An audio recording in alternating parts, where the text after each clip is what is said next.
Alice trained as a registered nurse at St Vincent's Hospital in Sydney and later moved to England to pursue her career.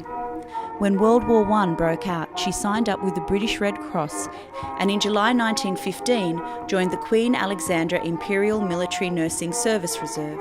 Her first posting was in Egypt, and for her work and bravery there, Alice was awarded the Gold Royal Red Cross First Class Medal. On the 30th of March 1917, Alice was matron on the hospital ship HMHS Gloucester Castle, which was torpedoed without warning in the English Channel. Alice defied the captain's orders and refused to leave the sinking ship until all her 399 injured men and 33 nurses were safely on lifeboats. She left on the last lifeboat. For her example of coolness and devotion to duty and rendering invaluable service on that terrible and cruel night, Alice was the first Australian to receive the bar to her Red Cross medal. She showed the qualities that all nurses aspire to: professionalism, courage and devotion to duty.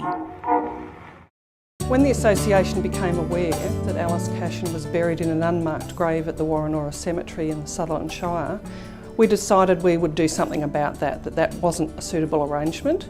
So we all got together, we've fundraised, we've raised enough funds to produce a bronze statue and give Alice Cashin the befitting respect that she deserves. The whole thing has been revealed through the Sydney Morning Herald and by Kathleen LeGras. She wanted to find her Alice Cashin, and she went to great depths to find, traced her back to England, back to Ireland, and then she realised it wasn't her Alice Cashin.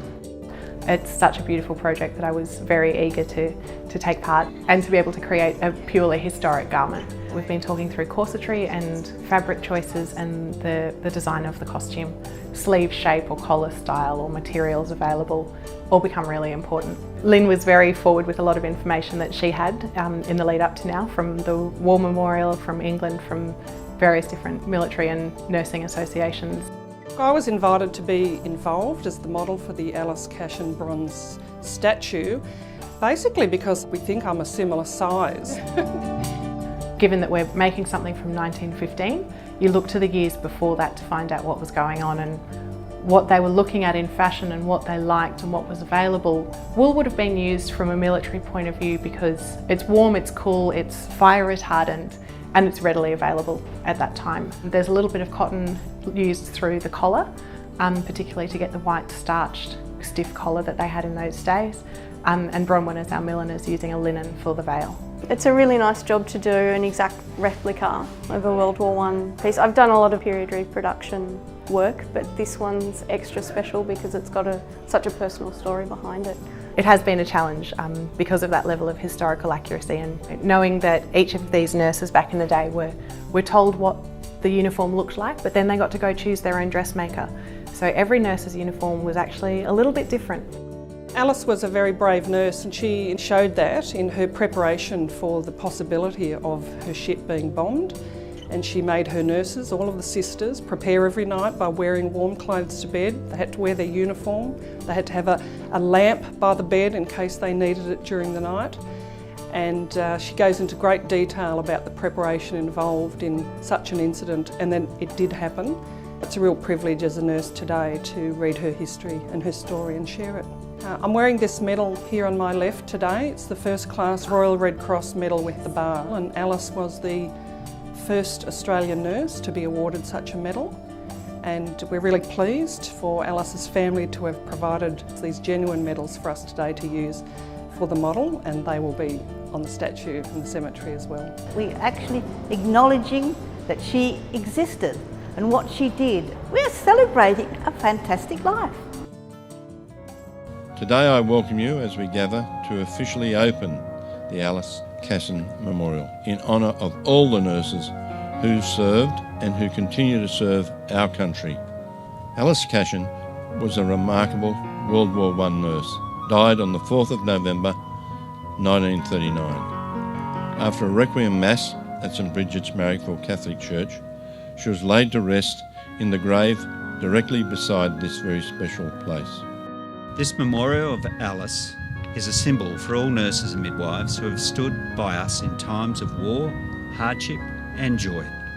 Almost 100 years on, the story of Alice Cashin is an inspirational one, not only for the nursing profession, but for the St Vincent's community today.